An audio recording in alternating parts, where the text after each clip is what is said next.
할렐루야. 오늘 수예배에 나오신 모든 분들을 주님의 이름으로 사랑하고 축복합니다. 서로 이렇게 한번 축복하겠습니다. 주의 사랑으로 사랑합니다. 이렇게 축복할까? 하나님께서 늘 함께 하십니다. 사실은 이제 코로나 때문에 우리가 서로 인사를 못했는데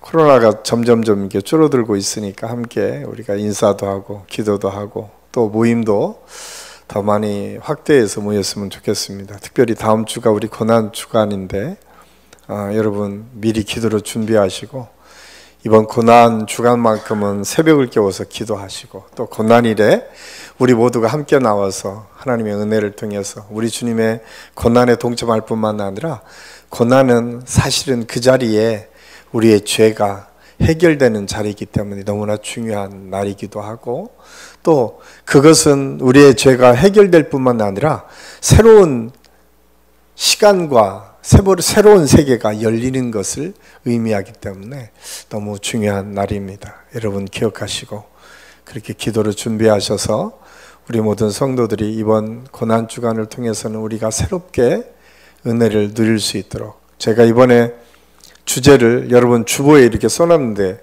기억하시나요? 거의 기억 안 하시죠?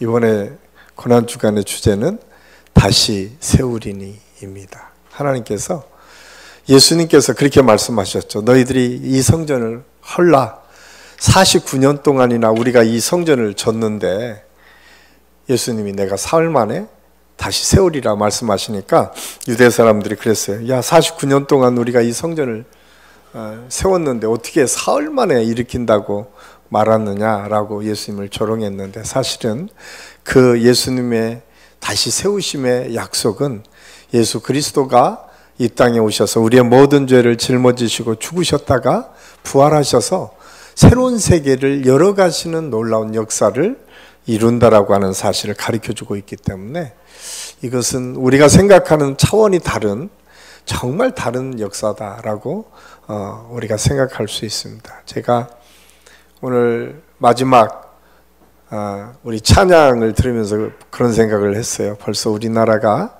한 98년도에 IMF가 시작됐으니까 사실은 우리 교회의 역사하고 똑같네요. 지금 생각하니까 우리 98년도 8월에 여기가 하나님의 은혜로 시작됐는데 그때 참 이 찬양이 은혜가 됐어요. 제가 사역을 했던 데가 안산 지역인데 제가 한신에 있다가 안산으로 98년도 1월 달부터 갔습니다. 97년 12월에 IMF가 선언되고 제가 바로 안산 지역을 갔는데 안산 지역에 가니까 그때만 해도 강남 지역은 그래도 괜찮게 살 수 있었는데 안산 지역은 주로 반월공단이 97년 8월에 이미 대우가 무너지면서 반월공단이 완전히 무너져 있었어요. 제가 그곳을 가니까 정말 밤에 그냥 더 이상 여기에서 살 수 없어서 시골로 도망을 가거나 다른 데로 가시는 분들이 참 많이 있는 때였어요. 그때 거기에서는 금요응답의 밤 시간이었는데 새벽과 금요응답의 밤 시간에 이 찬양을 부르면서 참 많이 위로를 받았습니다. 사실은 찬양은 힘이고 능력입니다. 하나님을 경배하는 것이 우리의 힘이다라고 느헤미야가 고백하고 있는 것처럼 우리가 이 땅의 삶을 살 때 찬양을 통해서 참 많이 위로를 받습니다. 그래서 여러분들이 우리 찬양단을 위해서 또 우리 성가대를 위해서 찬양팀을 위해서도 계속 기도해 주셔야 됩니다. 왜냐하면 찬양이 힘이고 능력이기 때문에 그렇습니다. 저는 우리 한신교회 모든 성도들이 우리 사역을 하시는 모든 분들을 위해서 시간 구별해서 기도하는 은혜가 있기를 간절히 소원합니다. 탈무드로 배우는 인생 경영법이라고 하는 책이 있습니다.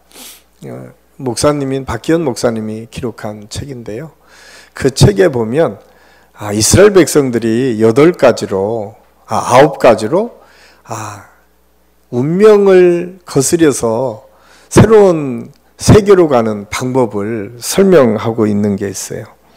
9가지 지혜가 있는데 가장 먼저 나오는 것은 태어나고 죽는 것은 동전의 양면과도 같다.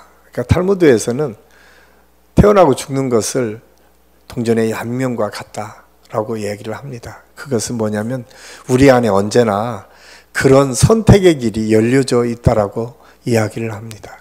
사실은 이 신앙적인 의미도 그렇습니다. 하나님께서 우리에게 살만 있는 것이 아니라 언제나 우리가 죽음도 가까이 있다라고 하는 사실을 우리가 알아야 되는데 그 삶에 무엇을 선택하느냐가 너무나 중요합니다.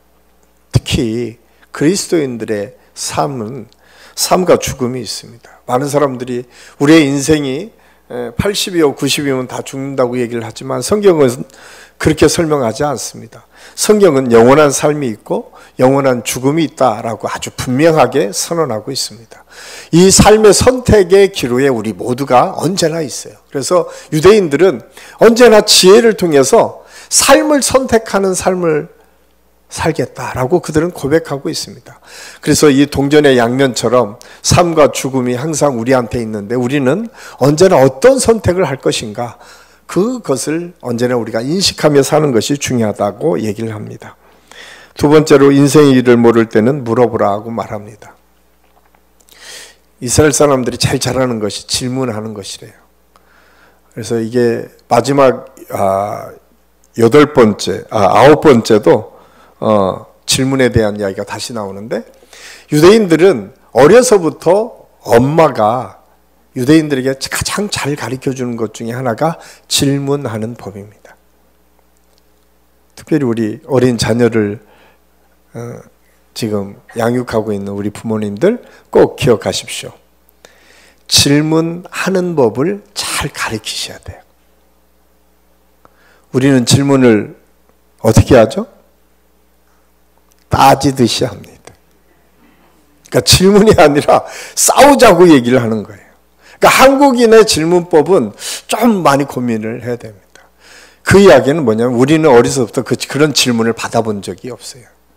야, 너 어디가 아파? 너 왜 이렇게 어려워? 너 힘드니?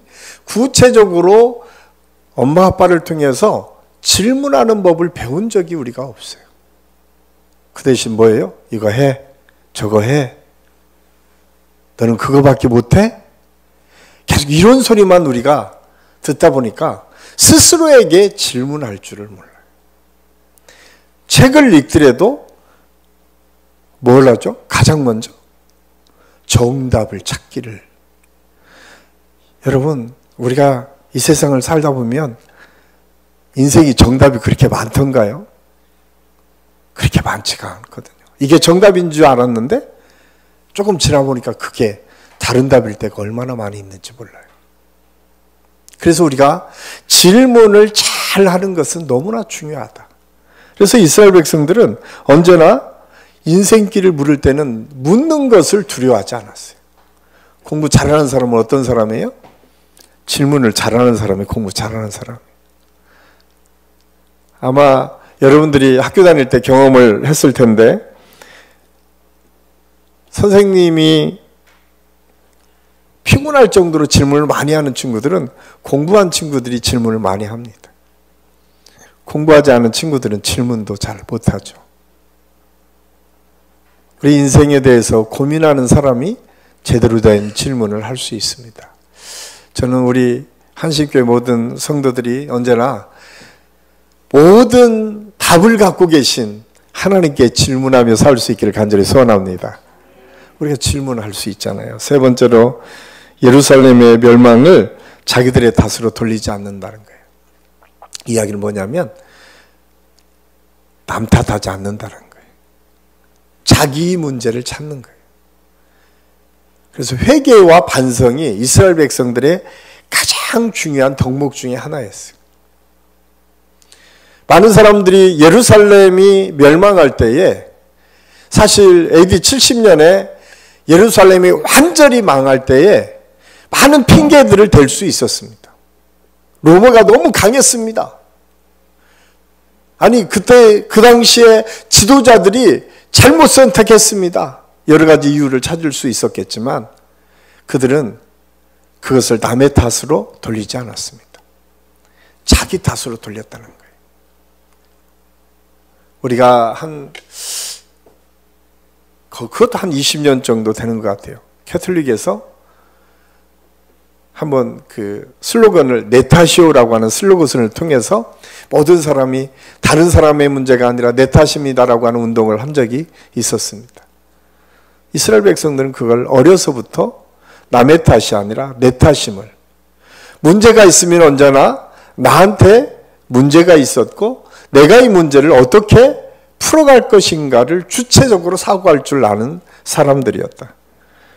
네 번째로 노년을 위한 투자에 게을리하지 말라. 이스라엘 백성들은 그래서 노년에 대한 투자를 한다라고 하는 거에 보니까 노년을 위해서 적금을 많이 듣고 뭔가 돈을 많이, 이것이 아니라 사실 자기가 해야 될 일들에 대해서 차곡차곡 계산하고 생각한다는 거예요. 여러분, 아무리 돈이 많으면 뭐예요? 할 일이 하나도 없는데. 저는 우리 한신교회 모든 성도들이 건강이 허락하는 한 하나님의 일들을 감당하며 사시기를 간절히 소원합니다. 여러분, 우리가 주의 일을 보면 얼마나 많이 있는지 몰라요. 기도해야 될 일도 있죠. 어렵고 힘든 사람을 도와줘야 될 일들도 있죠. 혹시 여러분들이 전문적인 지식을 습득하고 있다면 65세 이상 은퇴하신 다음에는 여러 가지 봉사할 수 있는 길들이 굉장히 많이 있어요. 그것들을 준비할 수 있어야 돼요. 어떤 분들은 그 노년을 위해서 새로운 언어를 공부하신 분들도 있어요. 저는 우리가 노년을 준비한다라고 하는 것은 무슨 돈을 많이 갖는 것 이런 차원의 문제가 아니라 어떻게 하나님께서 주신 이 인생을 하나님께서 원하시는 방법대로 사용하고 또 거기에서 주시는 그 즐거움과 기쁨을 누리며 살 수 있을 것인가를 고민하고 준비하라는 얘기예요. 다섯 번째로 감정으로 남을 해를 입는 것을 경계하라고 얘기합니다. 그러니까 감정에 치우쳐서 다른 사람 해를 입히는 일은 하지 말라는 거예요. 참 오늘날 우리 믿음의 사람들이 좀 많이 반성해야 될 부분이기도 합니다. 여섯 번째로는 악한 사람은 겨울의 눈과 같다라고 얘기해요. 지금은 보이지 않지만 눈이 다 녹아버리면 다 드러나잖아요. 그러니까 이스라엘 사람들의 지혜를 우리가 배워야 될 건 이게 지금 우리가 눈이 다 덮여 있어요. 그러면 다 아름답게 보이잖아요. 그런데 눈이 녹게 되면 그 밑에 민낯이 나타나기 시작하는 거죠. 그래서 시편 37편에 너희들이 악평하고 불평하지 말라고 말하게. 악한 자들 때문에 악평하거나 불평하지 마라.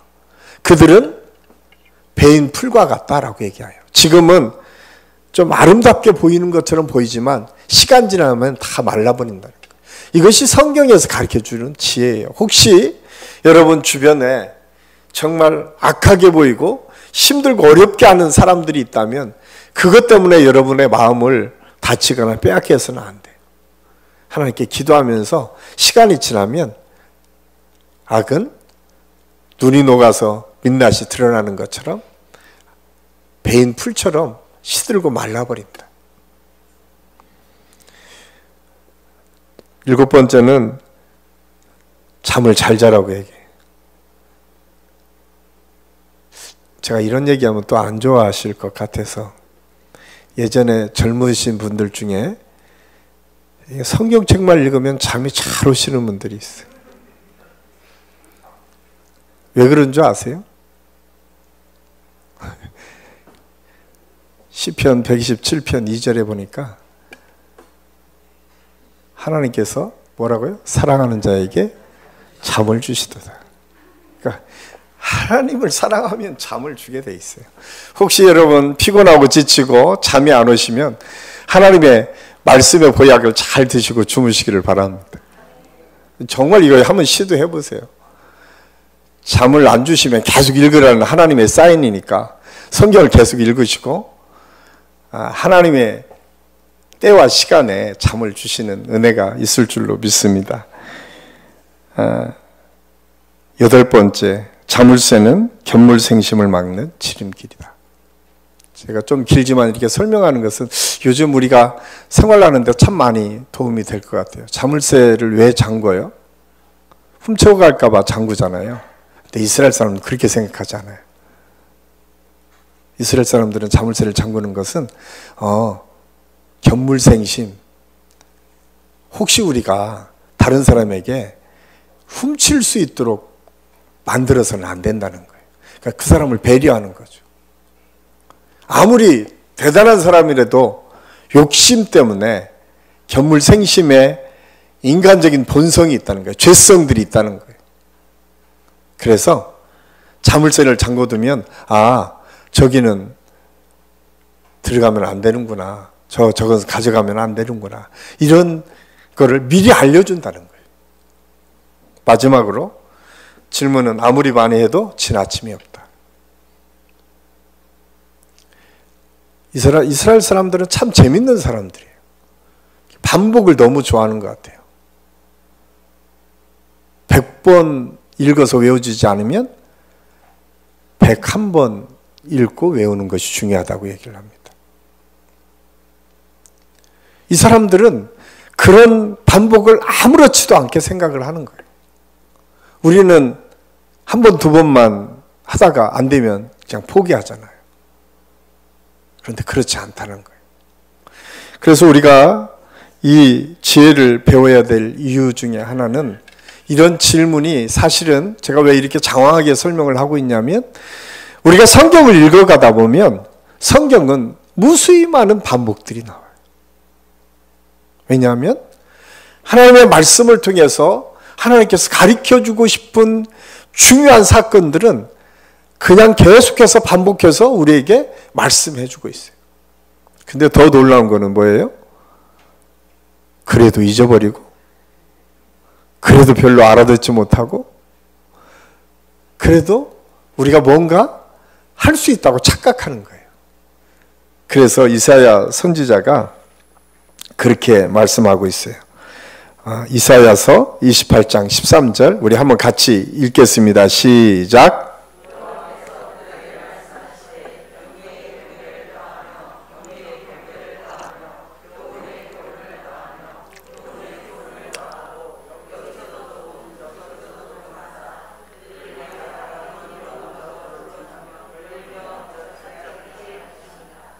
아멘.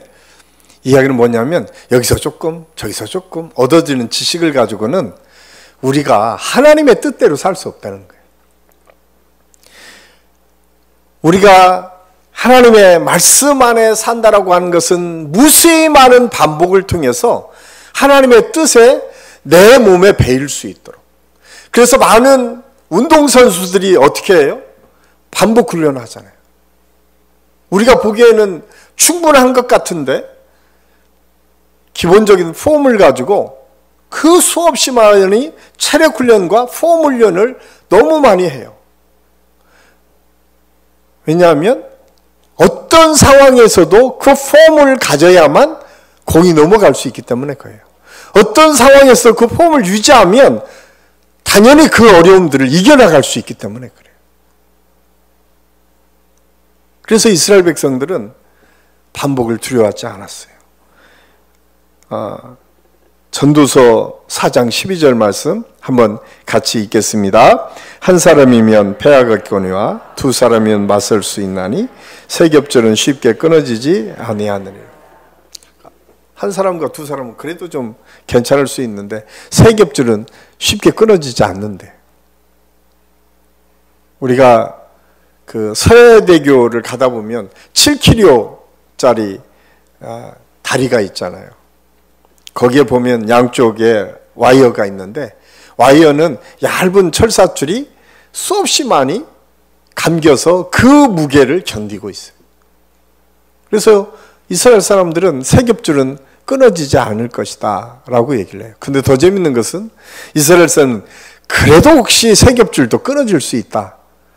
그래서 이스라엘 사람들이 교육하는데 가장 많이 쓰는 것은 4번 반복 교육이래요. 그러니까 3겹줄도 끊어질 수 있으니까 한 번 더 해서 확실하게 하자라고 하는 게 이스라엘 교육의 특징 중에 하나라는 거예요. 그런데 놀랍게도 오늘 사도 바울이 빌립보서를 읽어가면서 그렇게 우리에게 가르치고 있어요. 그것 중에 하나가 뭐냐? 기뻐하라라고 하는 거예요. 내가 기뻐해라, 기뻐해라, 기뻐해라. 계속 반복해서 기뻐하라고 하는 말씀을 지금 강조하고 있어요. 왜 그런가? 우리가 기뻐하라고 그렇게 하나님께서 말씀하시지만 우리는 조그만 문제만 만나더라도 기쁨을 잃어버리기 때문에 그렇습니다. 오늘 성경은 사도 바울을 통해서 하나님의 의를 이루는 가장 중요한 삶은 기뻐하는 삶이다 라고 말씀을 하고 있습니다. 그런데 그 기뻐하는 삶은 무엇을 의미하냐? 오늘 1절 말씀에 보니까 주 안에서 기뻐해라. 너희들이 기뻐하는데 세상의 가치로 기뻐하는 것이 아니라 하나님께서 원하시는 가치를 가지고 기뻐할 것을 오늘 성경은 우리에게 말씀해 주고 있습니다. 너희가 세상의 자랑거리를 가지고 기뻐하지 말고 하나님께서 우리를 택하시고 구원하신 것을 가지고 기뻐하라고 우리에게 말씀해 주고 있습니다. 사실 빌립보서는 4장으로 구성되어 있어요. 그래서 1장에서는 하나님께서 사도 바울이 기뻐하라고 설명하고 있는데 그 1장의 대부분은 나의 생명의 주인이 하나님이신 것을 기뻐하라고 말씀하고 있어요.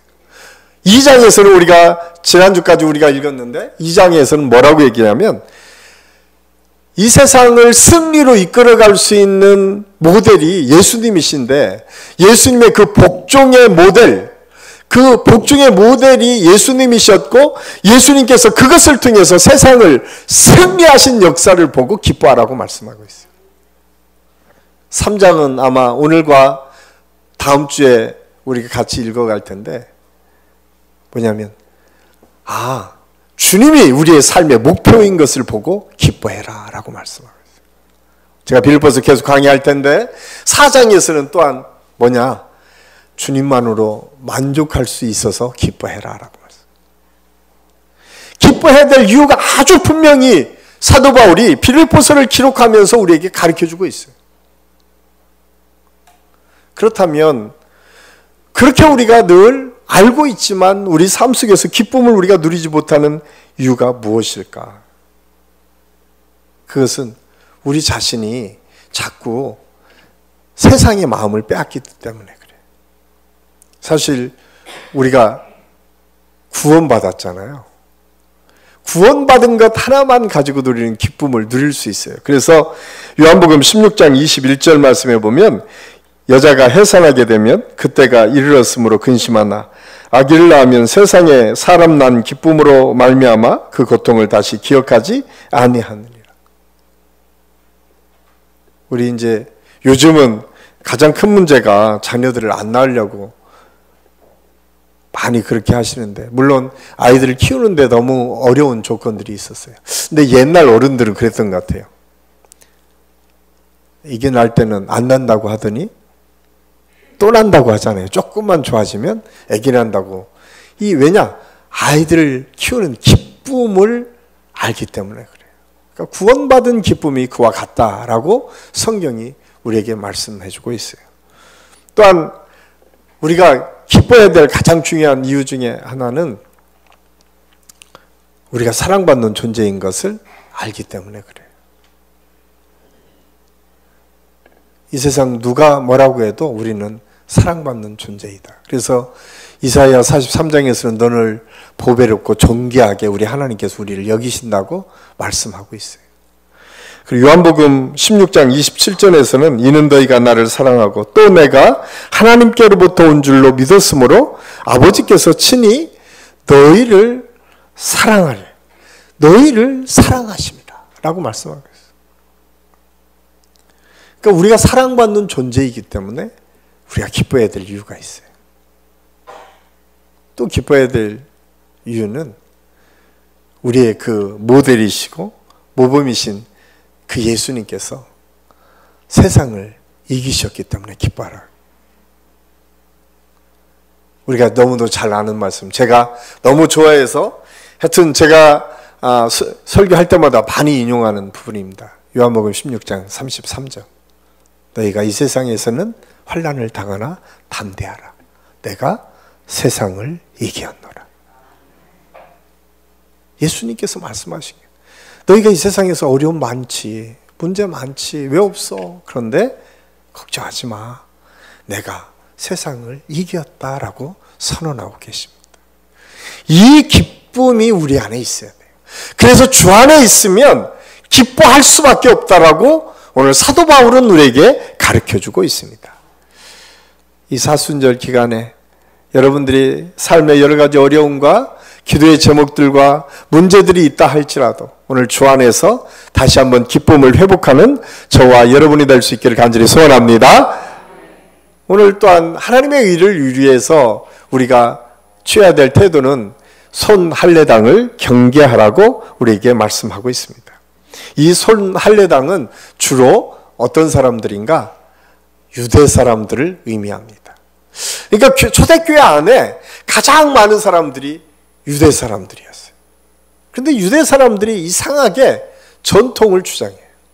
그래서 우리가 80년대, 70년대, 80년대, 90년대 한국 교회가 왕성하게 부흥을 했어요.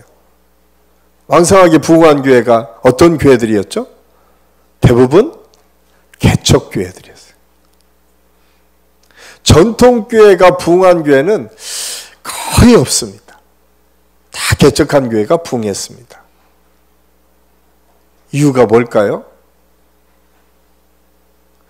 우리 권사님들이 제가 이런 얘기하면 별로 안 좋아하시긴 하겠지만 그래도 제가 얘기는 해야겠습니다. 그러니까 이제 예전에 오래된 교회는 다 자기 자리들이 있어요. 근데 어느 날 새 가족이 와서 그 자리를 누가 앉은 거야. 권사님이 자기 자리인데 떡하니 앉아있는 거야. 그러면 우리 같으면 어떻게 해요? 다른 자리로 가죠. 근데 그 권사님은 그 자리를 고수해야 되기 때문에 슬그머니 가가지고 궁둥이로 슬슬 밀기 시작합니다. 그래서 결국 거기에 앉으셨어요. 사실 이런 게 전통 속에 문제 있는 어려운 문제들. 그러니까 전통이라는 게 다 나쁘지 않아요. 좋은 전통들은 견고하게 세워져야 돼요. 그런데 안 좋은 전통들은 우리가 개선해 나갈 수 있어야 돼요. 오늘 유대 사람들이 그랬어요. 유대 사람들은 수천 년 동안 하나님을 통해서 양육받았던 사람들이에요. 아까 그렇게 많이 반복했던 사람들, 교육을 통해서 하나님을 가리켰던 사람들. 어디를 가나 가장 먼저 하나님의 말씀을 붙잡고 자기 자식들에게 하나님이 어떤 분이신지를 가리키기 위해서 그렇게 수천 년 동안 반복했던 사람들. 그 사람들이 유대인들이었는데 오늘날 초대교회 안에서는 유대인들이 너무 많은 문제들이었어요. 거기에 조금 심한 말로 표현했는데 개와 행악자와 몸을 상해하는 사람으로 표현을 하고 있어요. 개는 지금 애완용 우리나라에 지금 키워지는 개라고 생각하면 안 됩니다. 여기에서 개라고 하는 표현은 들개를 의미합니다. 들개는 먹이를 찾아서 어슬렁대는 거죠. 필리핀에 가면 들개가 많습니다. 그냥 우리나라 고양이처럼 뭐 모든 쓰레기통을 다 뒤지고 다니고 이렇게 보기에도 너무 흉측해 보이는 들개들이 참 많이 있습니다. 오늘 손할례당, 유대 사람들의 태도와 자세가 그런 자세라는 거예요. 또한 오늘 그 사람들은 행악자라고 얘기를 하고 있는데 이 행악자의 원어의 뜻을 보면 속이는 사람이라는 거예요. 그러니까 유대 사람들이 갖고 있는 것 중에 하나는 겉으로는 굉장히 바르고 굉장히 좋아 보이지만 그 속은 속이는 마음이 가득한 사람이다. 또 몸을 상해했다. 사실은 이게 이제 우리 기독교 역사를 보면 한참 기독교가 왕성할 때에 이런 태도들이 참 많이 있었어요. 자기의 죄를 회개한다라고 하는 이유로 막 자기 몸을 해한다. 근데 성경이 우리의 몸을 뭐라고 했죠? 하나님의 성전이다. 그러니까 우리 몸도 하나님께서 보시기에는 너무 귀한 존재들이에요. 하나님께서는 우리 몸을 성전으로 말씀해 주셨는데 그것을 막 해하면서 마치 해하게 하는 이유 중에 뭐냐면 자기의 의를 드러내며 그러니까 내가 정말 회개하는 마음으로 하는 것이 아니라 자기가 이 정도로 의롭게 하나님 앞에 나아가기를 원한다라고 하는 것을 드러내기 위해서 하는 행위다라고 성경이 말씀하고 있어요. 그래서 그런 사람들을 조심해라. 그러니까 유대주의자들을 철저하게 조심하라고 말씀하고 있습니다. 그러면서 로마서 16장 17절에 이렇게 말씀하고 있습니다. 우리 같이 한번 읽겠습니다.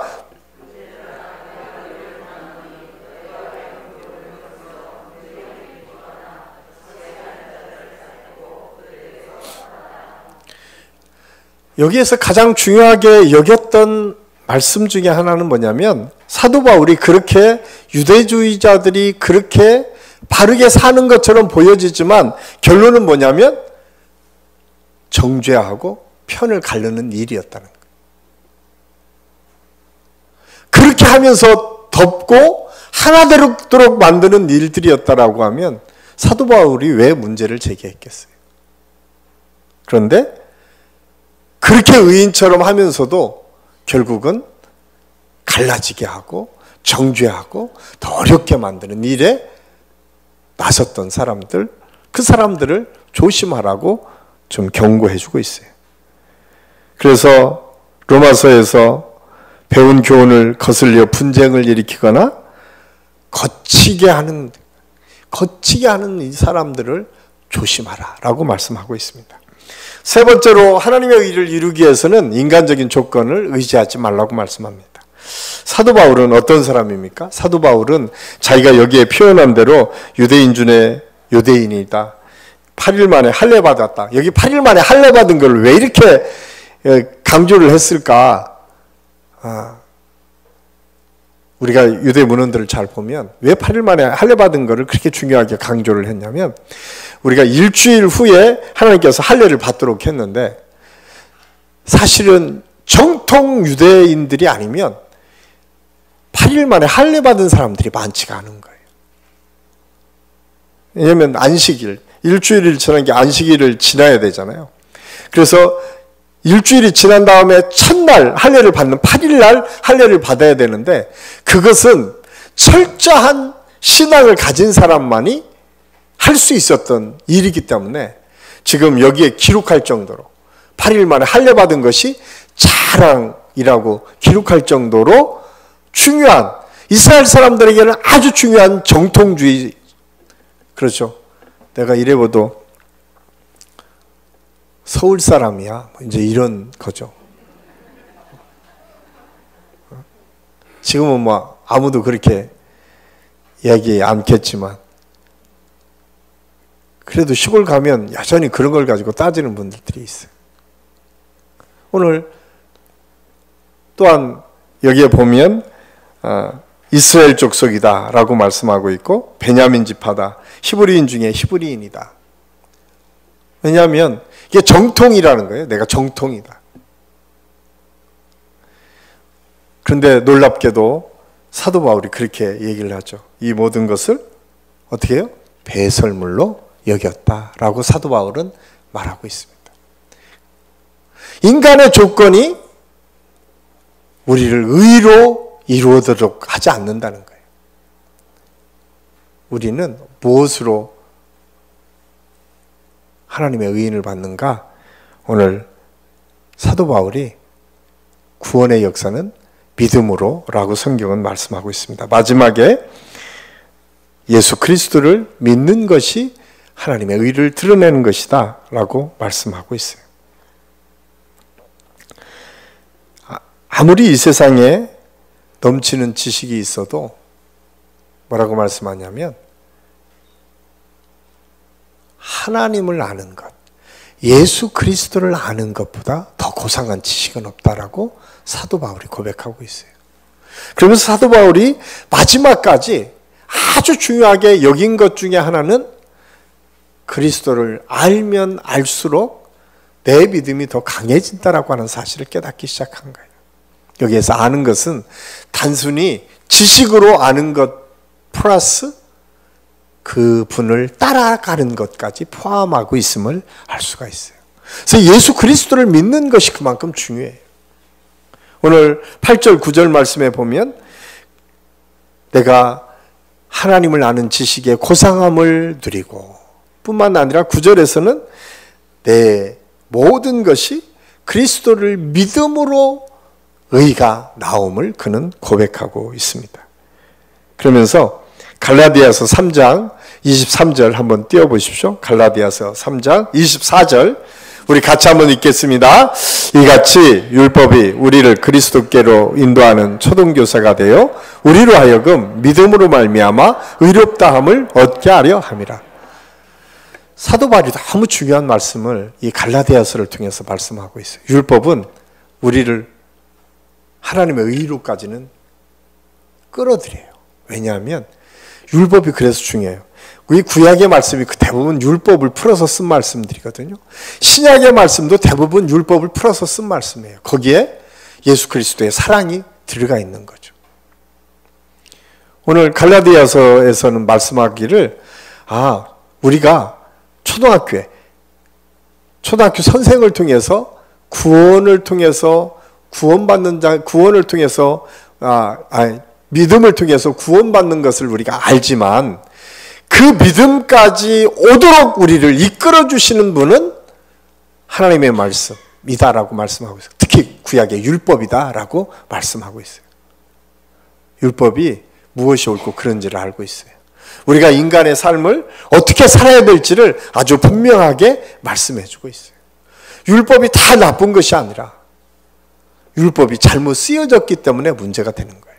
율법은 정죄하라고 쓰여진 것이 아니라 율법은 우리 삶 속에서 그거를 지키며 살 수 있도록 했는데 우리는 율법을 폐하라고 말씀한 것을 너무 확대 해석해서 율법은 나하고 아무런 상관이 없는 것처럼 확대 해석하기 시작한 거예요.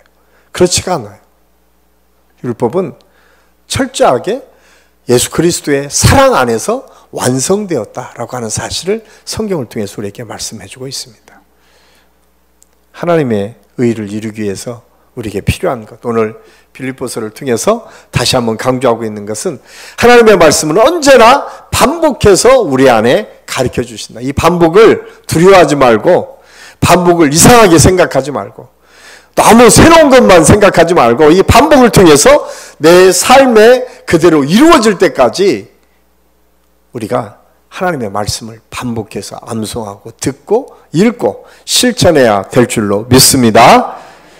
그러기 위해서 우리에게 굉장히 중요한 것은 항상 기뻐해야 되는데 우리가 사랑받는 존재인 걸 알고 구원받는 존재인 걸 알고 우리가 어딜 가나 예수 그리스도 안에서 승리할 수 있는 길이 우리에게 이미 예비되었음을 알고 기뻐할 수 있기를 간절히 소원합니다. 우리가 경계해야 될 게 있어요. 그것은 내 자신과 우리를 유혹하는 사단의 공격 앞에 우리는 경계해야 돼요. 잘못된 전통, 잘못된 내 주장, 지금까지 내가 생각하고 있던 경험의 이것들을 내려놓고 오직 예수 그리스도를 믿는 믿음 안에서 우리가 새롭게 변화됨으로 우리 한식교회 모든 성도들이 특별히 이 수요일 이 오전 예배에 참여한 우리 모든 분들의 삶 속에서 승리하는 축복의 역사, 은혜의 역사가 있기를 예수님의 이름으로 간절히 축원합니다. 기도하겠습니다. 사랑의 아버지 하나님, 은혜를 감사합니다. 오늘 또 하나님의 말씀 안에서 우리 자신들을 되돌아봅니다. 하나님께서 기뻐하라고 말씀하셨고 선할례 당을 경계하라고 말씀하셨고 또한 이 세상 인간적인 것의 조건에 의존하지 말라고 말씀하셨습니다. 오직 우리가 의를 이룰 수 있는 것은 예수 그리스도 안에서 예수 그리스도를 통해서 믿는 믿음을 통해서라고 말씀하셨사오니 이 믿음을 우리 모두가 기쁨으로 받아들이고 이 믿음을 통해서 승리하는 삶을 살 수 있도록 인도하여 주옵소서. 함께해 주신 은혜를 감사하고 예수님의 이름으로 감사드리며 기도하옵나이다. 아멘.